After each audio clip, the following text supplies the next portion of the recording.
uNkulunkulu ophezu konke. uNkulunkulu ngokunqoba. Somandla wena wethu. uNkulunkulu woNkulunkulu. uNkulunkulu osuka phakathi ayiphakathi. uNkulunkulu ongadalwanga. uNkulunkulu ophilayo usabuze phakathi. uNkulunkulu ogcwele endlini yakhe eSayoni. Nonkazimulo yakhe yavela. uNkulunkulu ophakemeyo. Ungile baba nasekuseni. We thank you for your grace, your love and your kindness. In the name of Jesus Christ. Amen. Alibonga malengosi bazalwane. Angibonisi bazalwane. Lungile uNkulunkulu. Lungile. Thank you. Yeah. Ngibonise-ke utata takunzima otata bonke takunzima kumfundisi tatuceda tulusi tata uJabu takulangazana notata bonke abakhona endlini yokukhonza kulisa mama kulise iwawu kulise abaqashwa kulise all kingdom kids nebandla lonke likaJesu ngokukhulu isithoba amen. Ngabona uLwazi just in case or does familiar igama lakhe uLwazi ngiyamthanda uJesu wangizelela amen. uNkulunkulu bazalwane onyaka omusha bazalwane bakhonze kahle izolo amen. Amen. I know say it. It's more time. What time? Early. Oh, okay. Because we don't have to push out 10. Game 17. Amen. Uyalenza makhaya ungikhathele ngoba iprogram imvezile. Ukuthi kahle iprogram lehlelo uNkulunkulu. Kwasho ukuthi manje kusengishaya ngokudala nawo.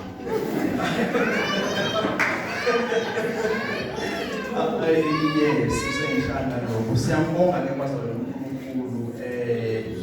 Into yokushumayela kuyajwayeleki. Kumina ajwayeleki ngibike. Ayikuyashumayela. Ngiqalelana la ngisibamba ngifuna ukuthi ngizoba umfishane ngoba manje uNkulunkulu akasayifuni lokho ukuthi uzoba umfishane. Bese uhambe kunezinto ongayishongo. Manje ngithi nje ngizokusho konke okosebenzele enhlizweni yami within the time. When God permits me. But ngathi ukuthi bengizoba umfishane inkosi ngifake sengibekala. Bese ngiyilimited mina ngithi ngizoba umfishane. Ngithi ngizokhuluma konke okosebenzele enhlizweni yami within the limited time. Siku 2023 ke bazalwane. Siyambonga uNkulunkulu. Siyahamba ke noNkulunkulu ohambweni lwethu noNkulunkulu ngoba enye into ukukholwa kodwa enye into ukuhamba noNkulunkulu. Amen. Yes. Ngisho ukuthi nokwakhona noma mhlawumbe bayakholwa phela kodwa wafika ekukholweni kwakhe endaweni yokuhamba noNkulunkulu. Yes, inokwawesha umhlola ngoNkulunkulu ahamba phambi kwami and be perfect. Athi Israel kuhamba phambi kwethu. Kodwa bahamba. Sokuqeqekile kunjalo ngicela ulungisa into eyithile la ama-concepts abantu basebenza amangeni uyakusha kubathatha unyaka kwazi ukuthi usiphathele unyaka uphathe ukubona zandla. Ulindlelele sometimes I say izinto abantu ezizokwenza ngoba ngayithi ngizomjwayela. Unyaka angena umuntu. Unyaka unasandla unasifama unamuntu. Unyaka unasikayelo unyaka unyaka. Kungaphumi yakhona kungubi. Levele into ezimbi enyakeni. Unyaka nje innocent.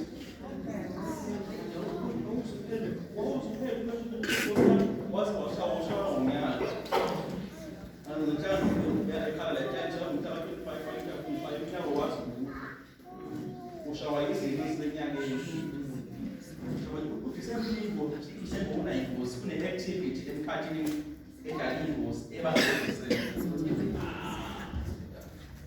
Sema wazi. Sema nje wazanda ingozi. Hakuna activity lenzele emkhathini So yes, but if you don't become new, you experience the same thing as last year. You're not going to come with any new experience. Sorry if I disappoint you. This year, forget it.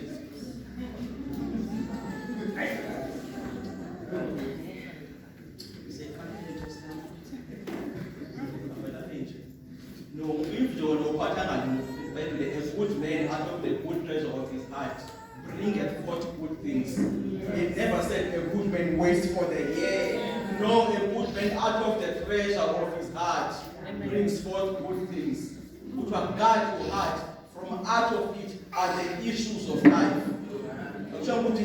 The issues of life will come to. No, we mean in terms of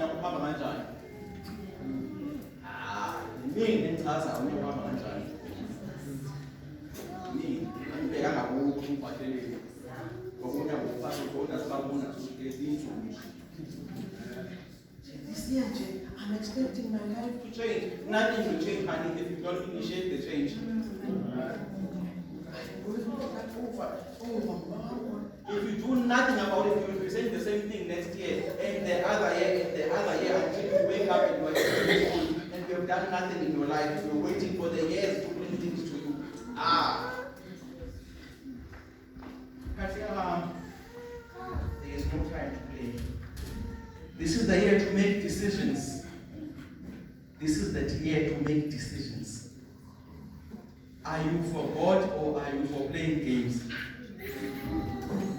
This is the year to make decisions. I'm telling you, I'm telling you, this is the year. Exactly like Joshua said, me and my house will serve the Lord.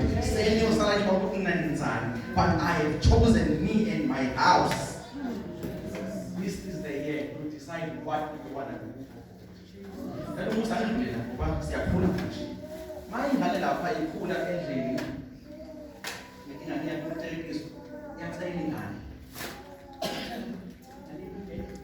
Is it demand?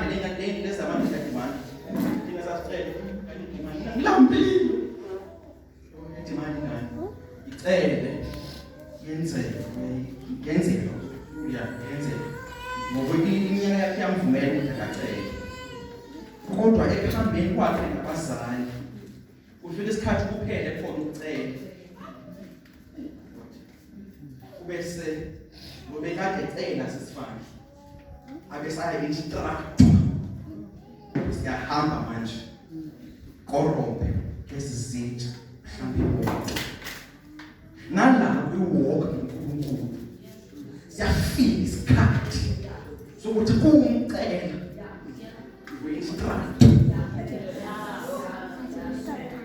isikhathi abanye bethi maybe izolo bethi bese nama list of what I want. That is correct, it's fine. Nkulunkulu, this is my list. Kukhona abathi Nkosi kwenzile, but they are in the same church building, but baseyintabeni ezingafaniyo in the same church building. Babisi kama nathi sikwabili at the same time. Omunye uyaxela, omunye uthi Nkosi I am open. What do you want me to do for you? Bese kukhulumisile umzali mase maybe mama ndikhulutshaka la kwenzelani. Ubona lapho kuyisidenda ngokuthi manje ngimuse ukuthi tata ithambe ngono dwell. Kana ukugcwalisela upetrol. Ulisile ke la. Makusacela unomphelo kakhulisi. Abangafiki ku-maturity. Sign of maturity. Sign of maturity. Uyenda wena wakhuliswa kuyo. Ucela wena ukuthi ngakwenzelani Nkosi. Kukhuluma nami solo ukuthi what do you want from me this year? Blank check. A blank check is fine. Only grace, you understand more of your way. That's it. And if you can give me the grace to understand these mysteries. Paul, in Christ I hid the treasures of wisdom and knowledge. His who you praise. treasures of wisdom and knowledge. Umuntu wadalwa nguNkulunkulu, right? All agree with that. Agree. Yes. Asiyiphiki ukuthi phela nasimene ngqondo singaphiki izinto ezingama-facts. Ukuthi ayikhona into eyimiswa ngumuntu oqala. U-Adam yena umuntu oqala ukubonga le-shape. Should not deny facts. Adam is not the first person. He is not the first creature to occupy a shape like this. But he was the first creature to occupy a shape like this with the spirit. Asking, ayatholakala ama-frames athi shabenje kuthiwa are 3 million years old are older than Adam. Manje singaphikisani ngento engenasidingo. Siyavuma lokuthi ya sasikhona into zaziphila maybe zazinayo le shape le esinayo kodwa zazingenziwanga in the image of God. Adam is the first man. He is not the first creature to occupy a human-like body. Yes. Adam is the first man made in the image of God. Adam ke uNkulunkulu wakhuluma kuye wami-instruct. uNkulunkulu ke asiphikisani ukuthi uNkulunkulu umthathu emunye ngithi lento asiphikisani ngayo. God is 3 in 1. Akekho umthathu ukuthi unethu lezo 3 filosofisodwa. uNkulunkulu umthathu emunye. Umthathu ngokusebenza kwakhe uNkulunkulu baba uNkulunkulu kodwa manje kunabantu boncayo uNkulunkulu khona ukuthi Yesu akayonisa emvolo baba first one umuntu omungelo mabevela besebenza basebenza lo baba lo kodwa kodwa umuntu omungelo lo basebenza nje mangisekhaya ngolwazi ingane the child mangisemsebenzini ngolwazi the professional person osebenzayo mangidrive imoto ngolwazi the driver and not 3 persons yini uma angefani kuseyini futhi one time uma ubuse uthisha usewuyena mawe ekhaya maye nesikhundla esontweni uyena akekho 1 2 3 uyena emanifesta in different ways ngokwesimo esimphoqayo ukuthi la kufuneka afundise akakwazi ukuthi abe umzali bakufuneka afundise akakwazi ukuthi abe udriver bakufuneka abe ipassenger usewuye then uNkulunkulu wamdala umuntu waba yi-3 in 1. Ithi 3 in 1. Ekuhle lapho nje uyi-3 in 1 ulelebizwa ngomzimba, your body which is the container. Say the body my container. The body my container. You are not your body. And umzimba wakho ufanda ukuqaqaqana. Umzimba ufanda abantu abakuzele ukuza kithi sokuthi lekhalela uNkulunkulu wakhe. Umoya wakho ufana noNkulunkulu uqaqaqana ngakho ukuthi manje angabasibani uNkulunkulu sonke uthanda umunye mhlophe umunye lekhala eqinile ifana noma no umzimba nje lo ufuza ihlobo zakini labantu zabe kodwa manje mase siyalandela sonke siphuma ku-Adam le so ke it's fine kodwa umuntu ke umzimba umuntu uqobo lwakhe abe umoya le-spirit man omunye le-spirit man umzimba womuntu wenza umuntu a-interact nezwe aphila kuwo. For example, angisekho allowed ukuthi ngime la ngishumayele ngabe sengekho emzimbeni. Lo mzimba ukuthi interact nabantu abasemhlabeni. The moment ngabe sekho lo mzimba angisekho allowed ukuthi interact. Namanje kodwa bakhala bakho bonke uvakale ngosiyawo kodwa bekuyangisela. Ngoba ayenda isekho legal. Iyaphambana nabantu abakhulu. Manje ungabikho emzimbeni you cannot do that. That is why we just walk out umzimba wakho. Ukuze abe so umuntu uyi-3 manje bakho siyahamba ngayo umuntu umzimba ohlala kuwo umuntu uspirit umuntu abe nesoul soul yomuntu is the most important part in the human structure or in the human life. Usoul womuntu, ngithi uspirit uyi-content, real thing. Usoul uyi-connector. Usoul uconnectisa uspirit nobody. Usoul yena uthatha information engaphandle ayilethe ngaphakathi. Aphinde aphoseswe ngaphakathi ize ngaphandle. Suka. One more time. Usoul yena uthatha information engaphandle aye ngaphakathi, aphinde athathe ngaphakathi aye ngaphandle. So that is why Mashumayela was asenze uspirit womuntu. Umoya womuntu Mashumayela umuntu asiwenze uspirit womuntu. Senza usoul womuntu. Because if we capture the soul, that's what you do more. As for this members, one is that chapter number 19.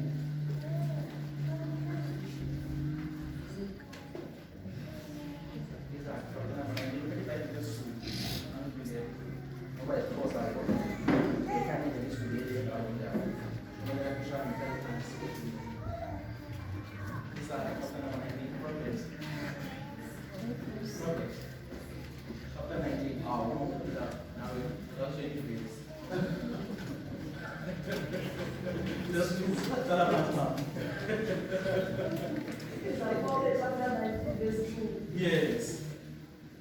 Ukuthuthuzela kungekho uqonda akulunga. Onyawo zingxamileyo uyayiphosa. Khona phela isizulu.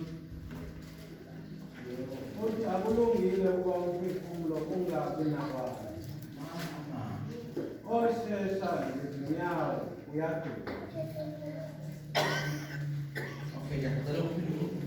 Proverbs 22 verse 12. It is not good for your soul not to have knowledge. It is not good for your soul. Akulungile ukuthi umoya womuntu ungabi nako ukwazi. Akulungile ukuthi umuntu aphane ungabi nako ukwazi. What type of knowledge is this? This is the knowledge of God. Ukwazi uNkulunkulu. This is very important. UNkulunkulu akulungile ukuthi wena ungabi nako ukwazi uNkulunkulu. Umoya wakho oyi-connector ka-spirit, soul and body, awuka-soul and body, ufuneka umoya wakho uhlohle ulwazi kaNkulunkulu. For example nje, it will be a nice project for your life kulo nyaka ukuthi I will read the entire Bible.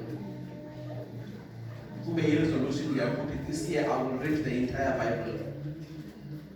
Akukho nzima ukufundela kulo nyaka.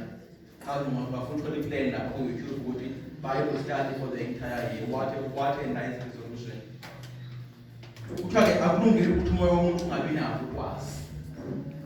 uNkulunkulu akafuna ukuthi singazi. Kalumbusi uma uAdam ewa ensimini wadayisa ethatha instruction wadayisa usoul wakhe not uspirit. Ngoba naku uNkulunkulu usakwazi ukumemeza. uNkulunkulu usamuzwa ukuthi uAdam ukhona kodwa manje inkinga yakhe usoul kaAdam udisconnected. uAdam uthatha ama-instructions from other places. Kodwa uspirit usekhona.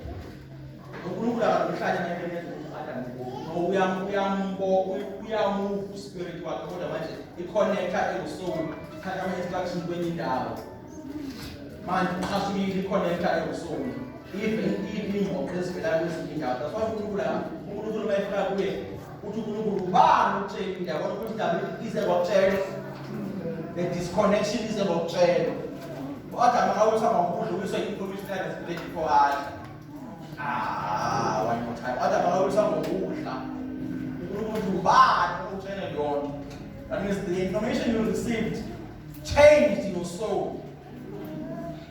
The information, the words you received, Adam, corrupted you. Which Adam Adam usamuzwa uNkulunkulu ewile njalo. That was one time. uAdam uthi inkosi ngikuzwile ukuthi uyeza. Makafosiya. Inkosi ngikuzwile. That is why This answered my question. Umuntu mase iphuzile why ethula ingoma ze-gospel. Ngoba ngesikhathi usolo wakhe ukuthi disconnected, ungafuni uNkulunkulu, manje waphuza nje usolo uyadala nengqondo. Umoya wakho uthola i-chance ukuthi ubuze express. Kusho ukuthi umoya wakho uyalazi ikhaya lakho umoya. Bese umoya uhlabela ingoma ye-gospel. Ngoba noba wini umoya wakho uyalazi ikhaya lakho. Manje ngesikhathi ingqondo sathi iBhayibheli ingqondo is enmity against God, not the spirit. Sathi ingqondo ake iphuzisile edala umthwalo ingqondo ingalazi ukuthi umoya wakho uthola i-chance ucula ingoma zikamoya kodwa umoya wakho uyicula. Bese uhlabela ingoma yeyena. No. Umoya wakho uyalazi ikhaya lakho bese Adam information you receive leaking in the past. You receive the wrong information. So umuntu egadini ngawubiswa information wrong. That is why ngicela manje usaphana ushilo yini. Akakweshile ukweshile instruction. Uthi umuntu ushilo yini. Umuntu uyalo ukuthi ngizofana naye. Ungada lawo uzofana naye. So information and uNkulunkulu mayebaxosha egadini kaNkulunkulu akabaxoshisi ngoba beyisono baxosha ngoba ebaprotect. Mayebaxosha ensimini akabaxosha ukuthi badlule bawile yabaprotect. Ngoba lapha ensimini kunoshinga isihlahla abazofika baye kuso bewele njalo. Esiyisi of life.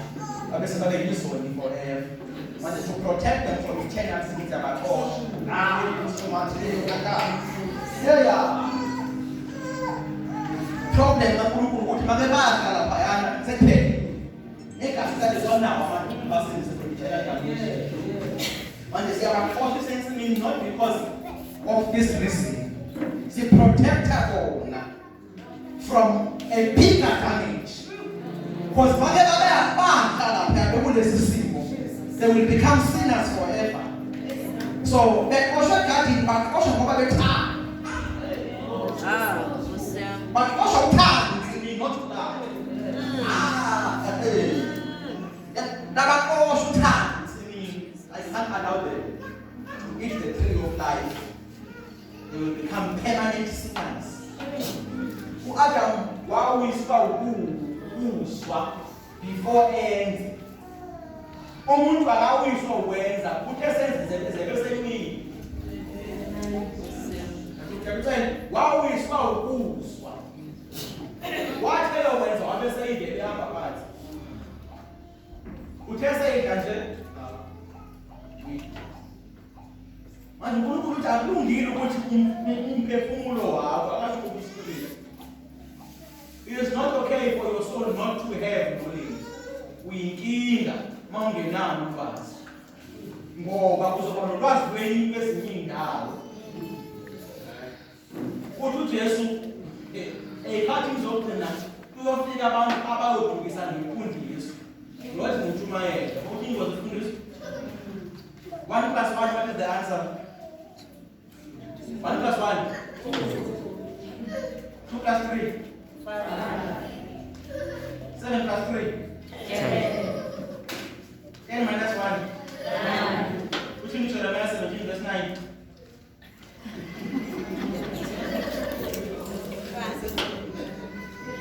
Why? Le yesikolo ilula. Ayishiya yezwana yafundiswa. Oh yeah.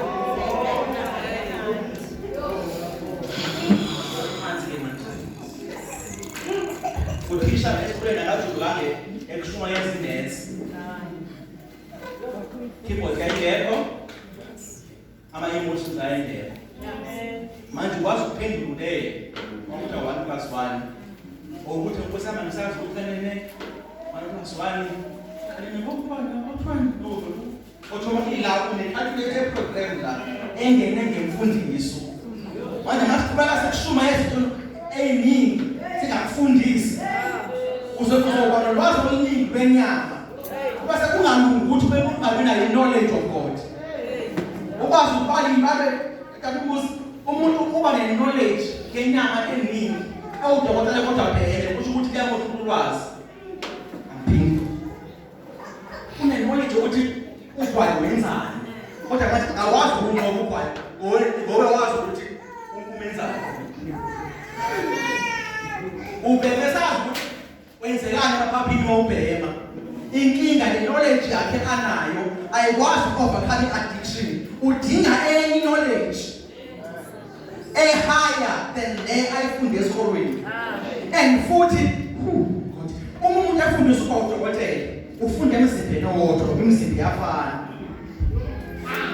Mawukhanela umzimba u-operator wakhanela inhliziyo zonke ezinye ziyafana. Mawukhanele zonke ezinye ziyofana. Therefore akulungile ukuthi singazi ulwazi lukaNkulunkulu luhlale kuwe libe ku-consciousness. Njengoba u-conscious ukuthi 1 plus 1 noma uthi 1 plus 1 awuyofuna incwadi yakwa-A laje akumntu la ukhipha ipage of the calculate abantu bangabazi ukubhulela because lonto yaplant yahlala. Manje we need to plant a superior knowledge ezokwenza ube yi-walking word of God. Ube yilo njengokuthi abantu abathunje mafika umuntu ebuza ngezi ngokuthi kambe Nkosi yami mina angisakhumbuli no.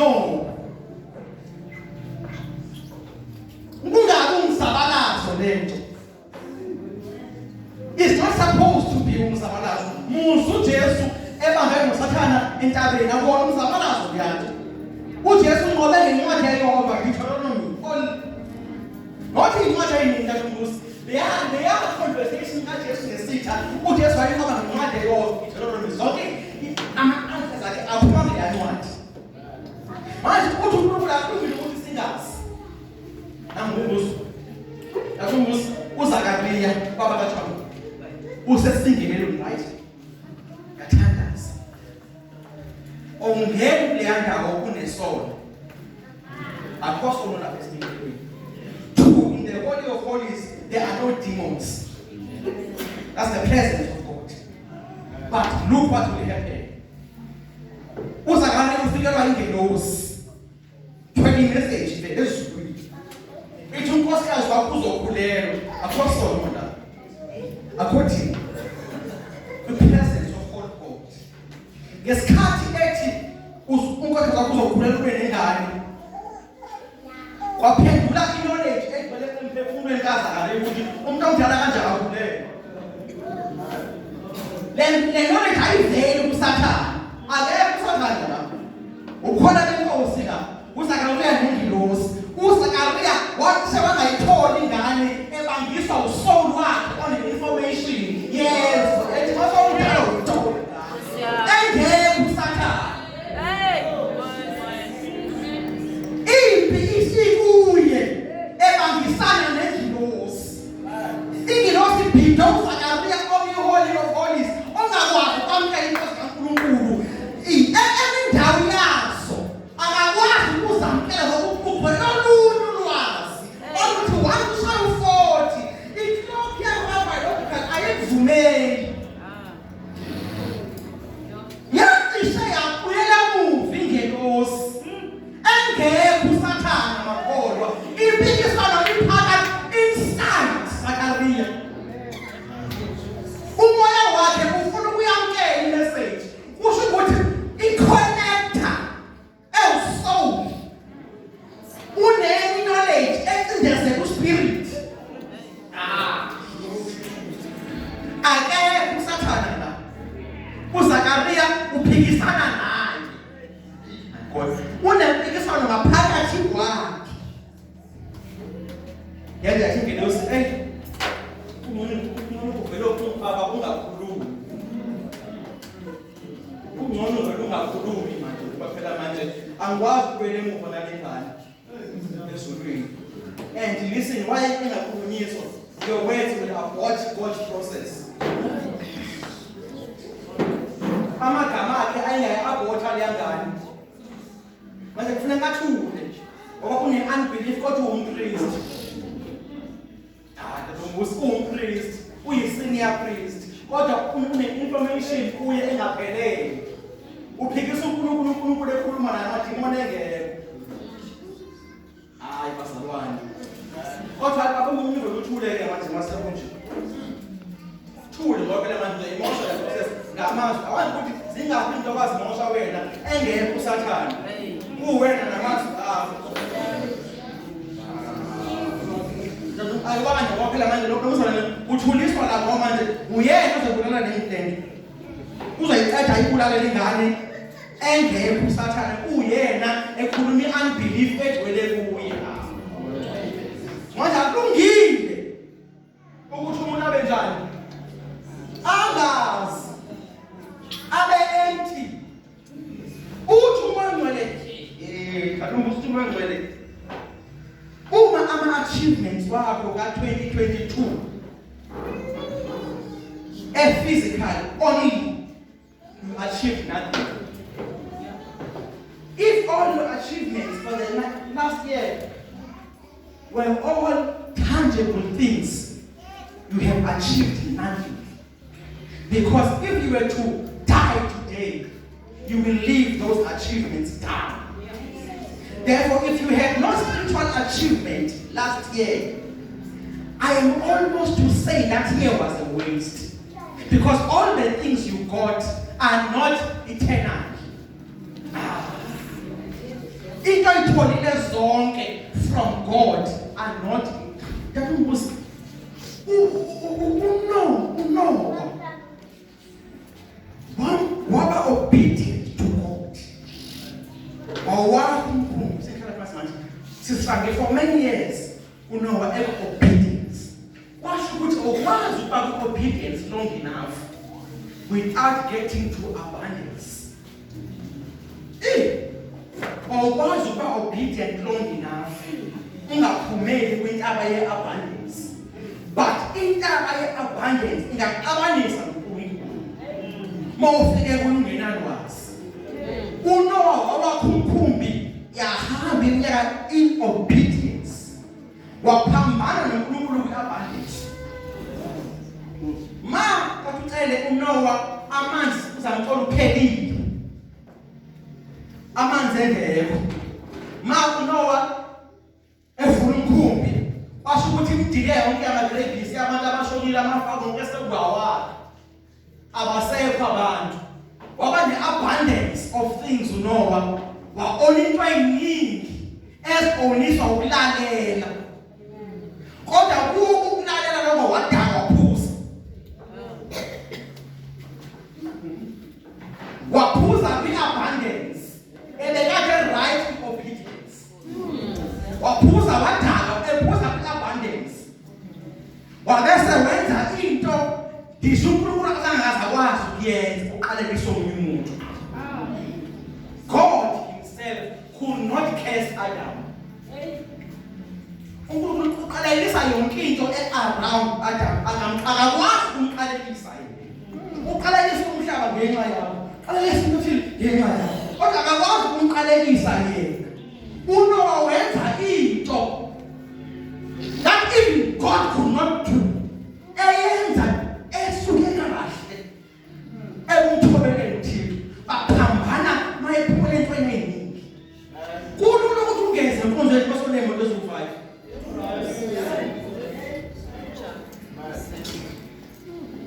Ngo-9 bedrooms. Mase uthenga peanut butter from inhloko. Uthenga ucrunch usmooth nani. Kulula ungathandazana. Kodwa wena nenkosi nisuke kahle ekuthobeleni. Ixabaniswa yi-abundance. Ixabaniswa yi-abundance. uNkulunkulu akabe sakuthola ngenxa yezinto akunikeze zona. Masovuka ekuseni ufike ume ekitchen ubese ukhetha ukuthi namhlanje udrayive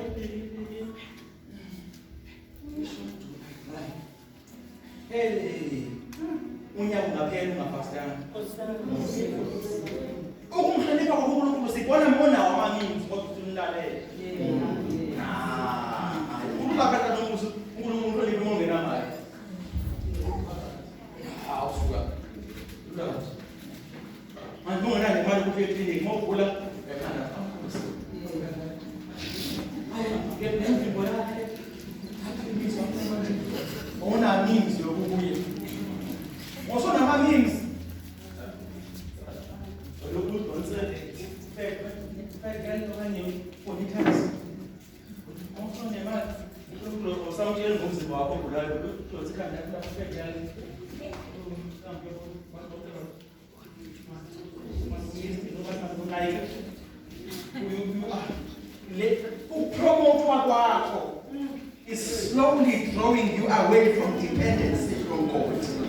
uNkulunkulu wethenjwa ngoba imali ikhona.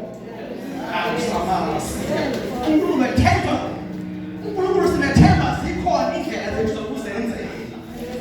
Ngoba uyakwazi ukuthi imali befana ingathengeki. Okuzilokhu ukuze ukuthi sasinemali emakhadini sangakwazi ukuthenga imali ikhona. Imali ngayibona kwi-lockdown neluthi ukuthi ayinamandla. Kanti imoto igcwele ukwazi ukuya ndawo. Amaphoyisa la eMzansi asebridging. You are stuck ekhasini petrol namathaya amasha isevisiwe bayidumisa nje nawe manje uzoyithini umdumisa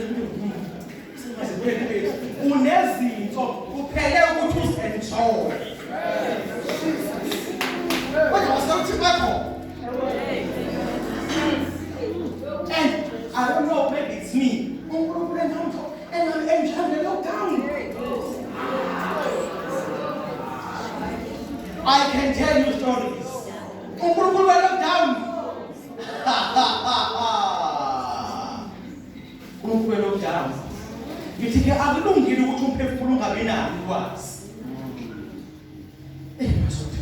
Kanti ngifundele ukukhuleka kanti manje ngidedile manje verse 22. So chapter 22 verse 12. Yes.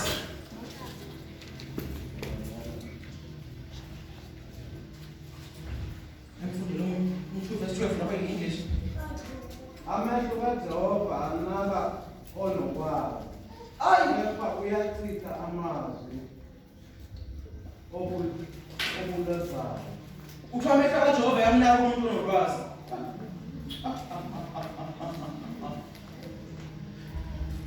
Kanti uNkulunkulu usibheke sonke kodwa phela not sonke asinakile. uNkulunkulu usibheke sonke kodwa asinakanga sonke. Amaphoyisa this is an example. Amaphoyisa asigade sonke ngithi kodwa uMinister of Health unake ukhonene. Amaphoyisa agade umuntu eSouth Africa kodwa uMinister of Health une-extra security because of the office he occupies. It demands the state. Amaphoyisa agade sonke kodwa iposition e-occupy u-MEC yenza akhishwe lamanye amaphoyisa ngenxa ye-office aphethe likahulumeni. Nalapha uNkulunkulu ayifani protection yethu. Hayi ayifani bafana bakithi. Uthi amehlo kaJehova amnakile umuntu onoKwazi.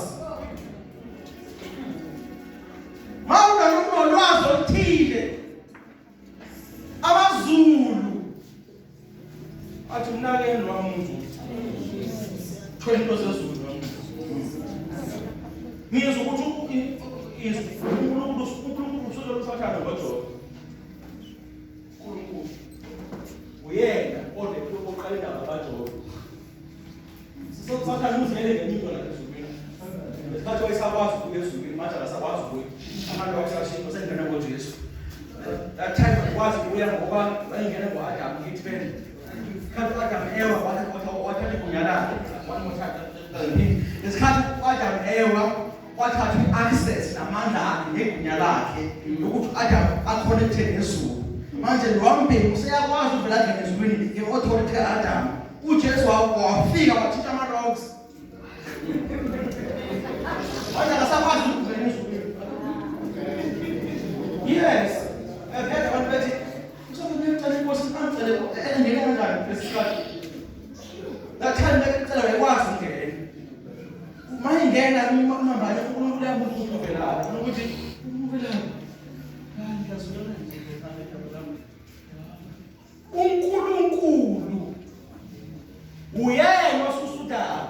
Amadoda amaningi emhlabeni. Uthi ubuke wambona yini uJohn? Lemambana ayimlezanga uJohn. Usho ukuthi nje kunezinto azaziyo. Manje abekho ezinamnaki. Uzokwazi ukuthi uyazi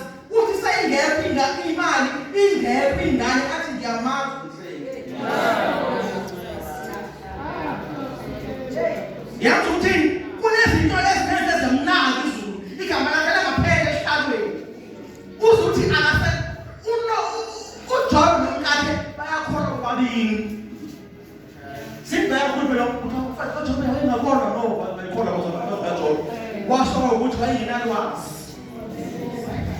wakhona wayengayazi umyeni wakhe manje umyeni wakhe uyayazi lonto leyo manje uthi ngithuke noNkulunkulu ufe uthi lo baba ukhuluma akathi ukuthi uyisula mfasini uthi no uthi wamqama wakhuluma ngathi uyisula manje ukhuluma ukuthi phela izulu esizokhuluma kanje kodwa wena phela usona nje why ukhuluma language yezibula uthi wazi yazi ukuthi unababa ukhuluma yazi uthi wazi ukuthi kuvele enkosini owazi ukuthi zonke izinto uJobe une-knowledge emenza ahlale imeko ingavumi asihlali ifana kumnandi kunezinto esizaziyo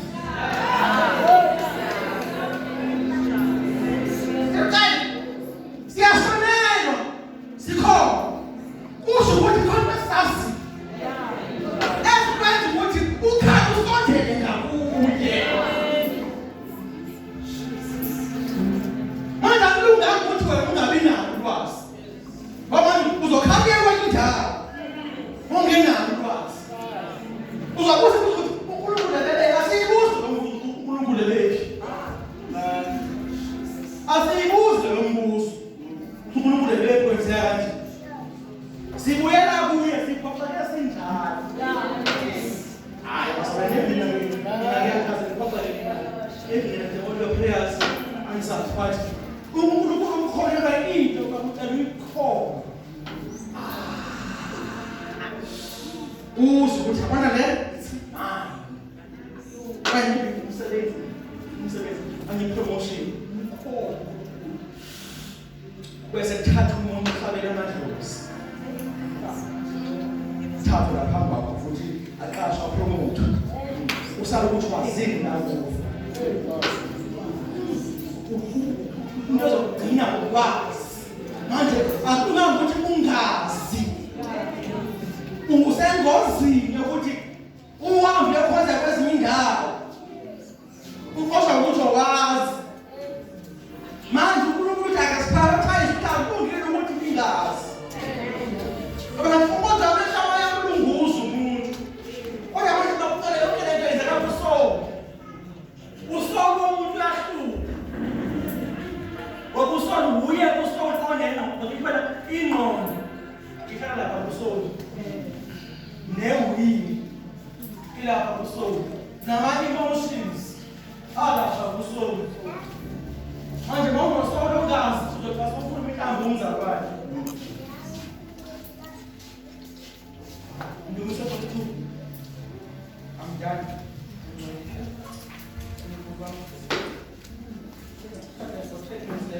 Umphefumulo 42 verse 4 Sofunda lama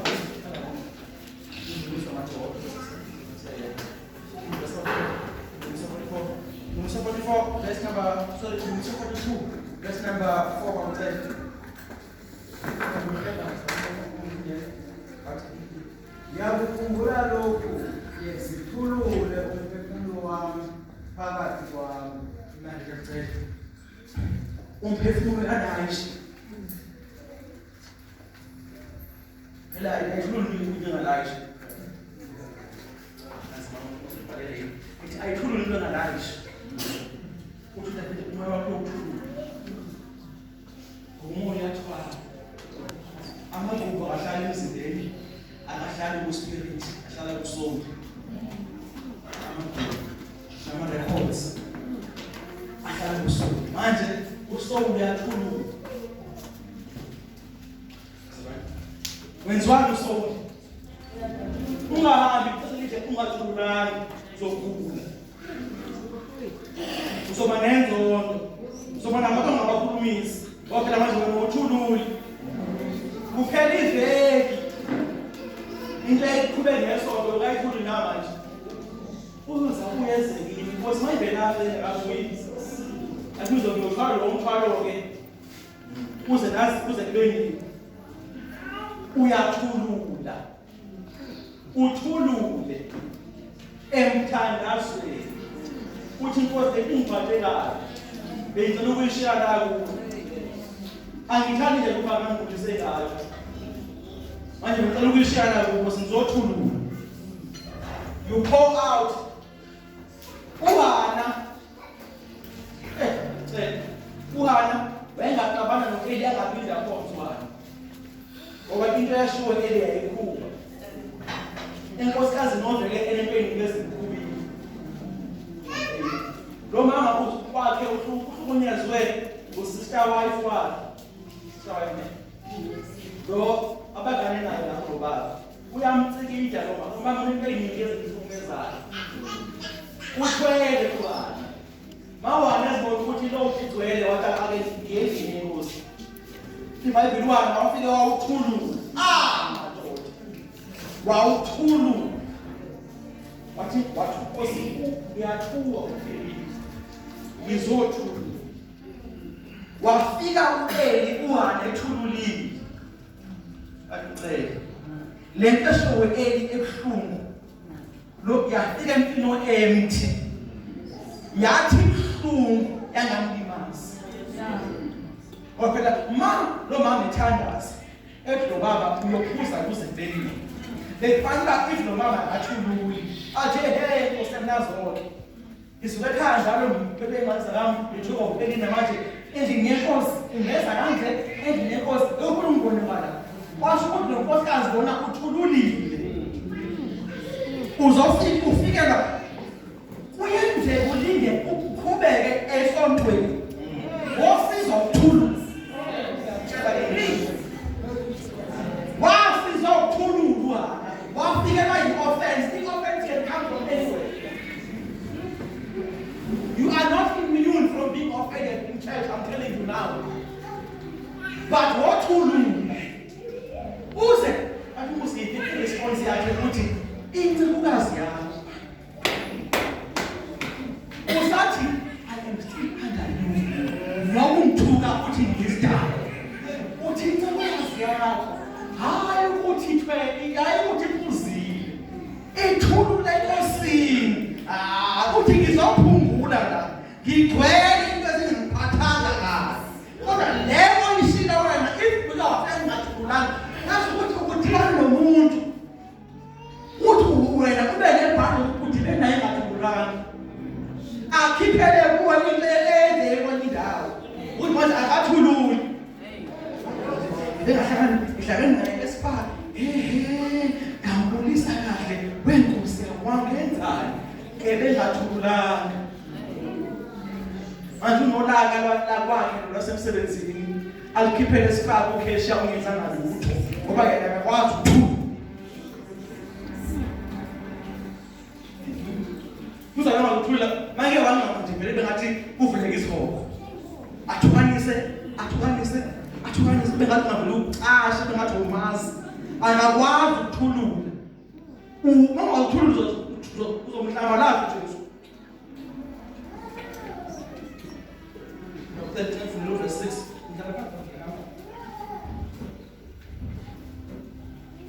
uNkulunkulu wami umphefumulo wami udangele phakathi kwami ngakho-ke ngikhumbula wena ezweni laseJordani uNkulunkulu wami umphefumulo wami udangele umphefumulo futhi uyawuripota number 2 number 1 uyawuthulula number 2 uyawuripota udangele ngazi ukwenzeka uNkulunkulu idangele report yourself to God ukuthi unomona ungahlali nomuntu kwakho ukuthi unomona ngoba sicela enkosini bekuNkulunkulu abe nginomona umnyango ubhala umnyango uNkulunkulu nginomona akwazi umuntu ezenze uma ngathi into zonke ezenzekelayo uyazi you report your soul otherwise uzokuhlamba nazo soul you report it to God uNkulunkulu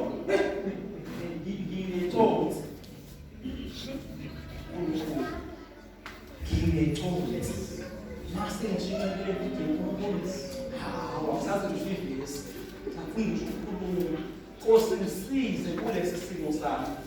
Ngoba ngikwazi ukuveza manginje. Wena Nkosi unalo iconsi. Manje kuthiwa ngifuze wena. Ngiphinde. Nkosi kuthiwa ngifuze wena. Manje wena unalo iconsi.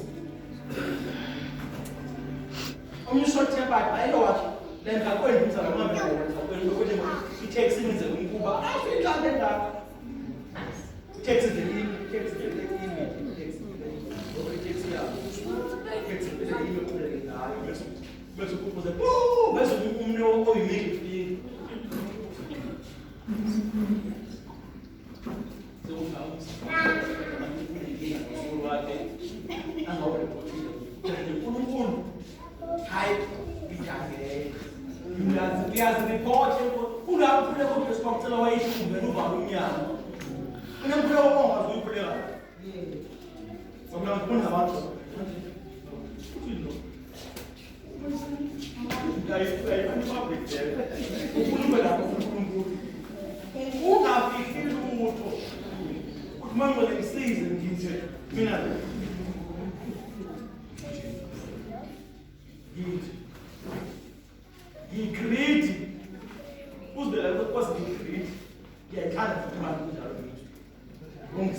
Verse 5 after the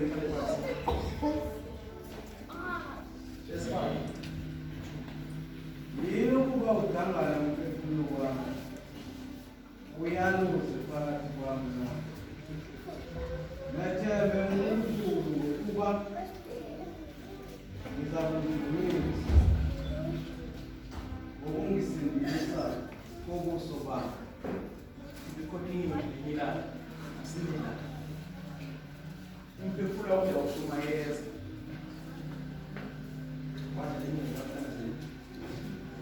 Umphefumulo wakhe uyawuthini?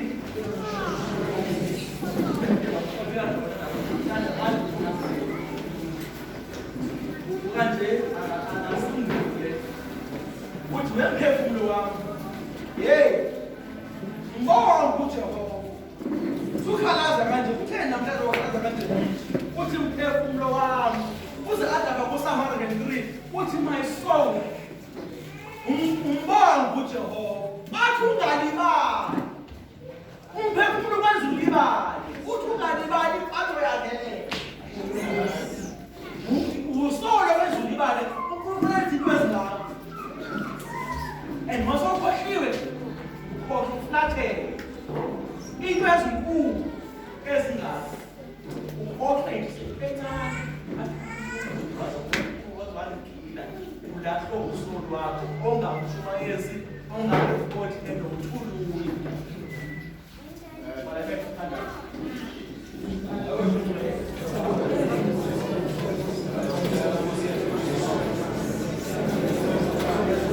This year, Father, in Jesus' name.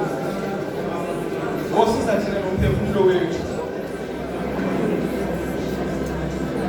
Ngoba kulungile ukuthi thina singabe nolwazi. Singabe nolwazi wakho. Egameni kaJesu simbonise isimpilo yethu. We are hungry for knowledge. We are hungry for wisdom. We are hungry to know your word more. Sifuna ukwazi Nkosi more. Sifuna ukwazi Nkosi more. Sifuna ukukhonza more and more. Sifuna ukuhamba nawe uNkulunkulu more and more. Sihambe nawe in character. Sihambe nawe in speech. Sihambe nawe in doing. Let all that we do all in the name of Jesus. We are hungry for the word of God. Deeper revelations, deeper teachings. Sifuna ukufundiswa Nkosi. Just like esikolweni sangathuna yedwa. Sifuna ukulazi izwi lakho, silazi inqala zakho. Sibe conscious of your word. Singahambi sithwele inkosi imthwalo. Ngoba usibizele kuwe thina sonke esikhatheleyo. Singathwali sesikuwe moyeni. Sincede inkosi sithulule. Sithulule Nkosi. Thulule yonke into engasiphathi kahle. Siziriphothe kuwe masirongo. Sikwazise into eziyashulayo. Nama-limitations nama-weaknesses ethu. Siwugade umphefumulo wethu ngoba kuwo uphuma intonda uzophila ithi uzokhaya. Sincede Nkosi in this new year. Sikhonze kahle egameni likaJesu Kristu.